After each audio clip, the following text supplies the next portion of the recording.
السلام علیکم، میں ہوں سبحان کمبیو دیو خردکلا لاہور سے۔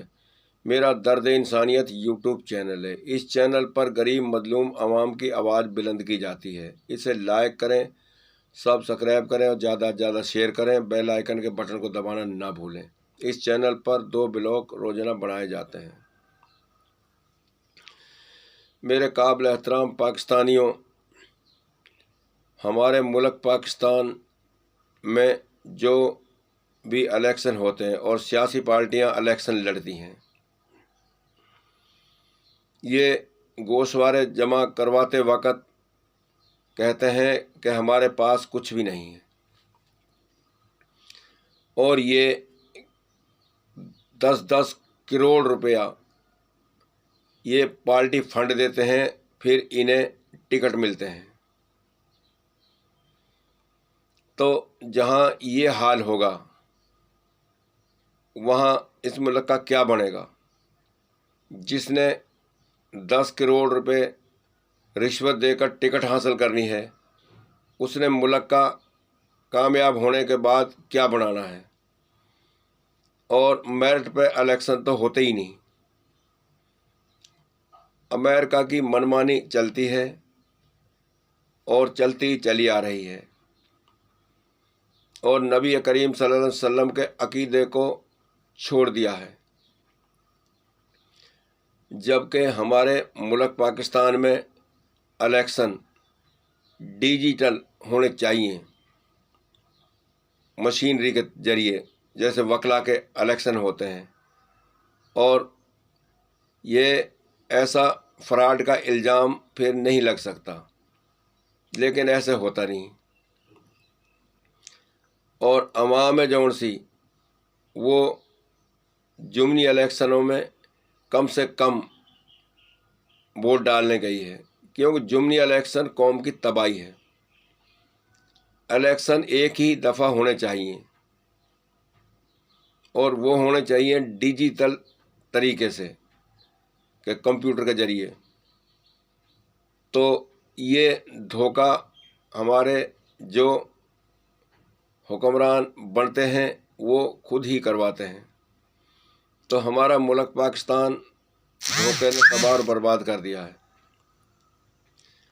ہمارے ملک میں کوئی کام میرٹ پر نہیں ہو رہا، اور انصاف میں بہت بڑی رکاوٹ بنی ہوئی ہے، اور صرف اپنی سیاست چمکانے کے لیے بے تحاشا رقم خرچ کی جاتی ہے۔ تو یہ ملک کی تباہی ہے۔ تو ہمارے جو بھی کام ہوتا ہے وہ نبی کریم صلی اللہ علیہ وسلم کی زندگی کو چھوڑ کر ہوتا ہے، اور امریکہ کے کہنے پر ہوتا ہے۔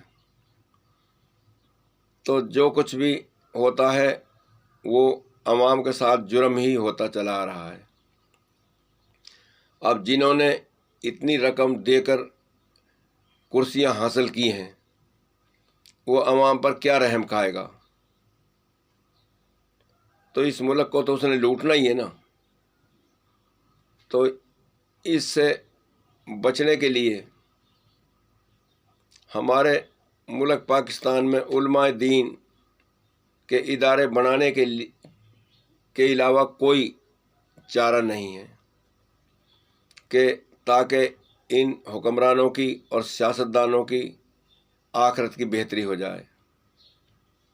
تو آخرت کی بہتری تو یہ چاہتے نہیں، انہیں چاہیے دنیا میں سیٹ، اور دنیا میں قوم کا خون پینا۔ ایک سیٹ سے زیادہ سیٹ پر الیکشن لڑ کر اور دوبارہ اب ضمنی الیکشن کروائے ہیں، تو قوم کا کتنا خون پیا ہے، اور پھر کہتے ہیں کہ ہم نبی کریم صلی اللہ علیہ وسلم کے امتی ہیں۔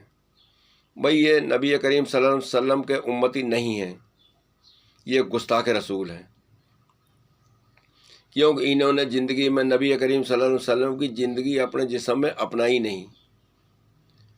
نبی کریم صلی اللہ علیہ وسلم کی زندگی جب بنتی ہے جب علماء دین کو حکومت چلانے میں شامل کریں، اور علماء دین کے زیر نگرانی الیکشن بھی ہوں، اور علماء دین کے زیر نگرانی حکومت چلائی جائے، تو جب ملک کرپشن سے پاک ہو سکتا ہے۔ نہیں تو غریب عوام تو جیلوں میں رہے گی، اور ان کے لیے جیل ہے، ان کے لیے تو صرف اپنا انتقام ایک دوسرے سے لینے کے لیے جیل ہے، کیونکہ امریکہ نے دانا ہی ایسا پٹکا ہوا ہے کہ پاکستان میں امن ہونا نہیں دیکھنا چاہتا۔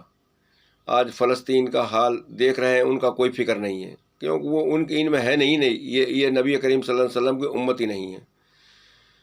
تو اس سے بچیں، اور اس میں کوئی ایسا حکمران اللہ نصیب کرے آنے والے وقت میں جو علماء دین کو حکومت چلانے میں استعمال کرے، تو تب ملک پاکستان میں غریب عوام خوشحال ہوگی، پاکستان کاروباری بنے گا اور اس میں اچھی فضا قائم ہوگی۔ تو علماء دین کو شامل کرنا بہت ضروری ہے، اور یہ تثبیت کرنا قوم کی ذمہ داری ہے۔ السلام علیکم۔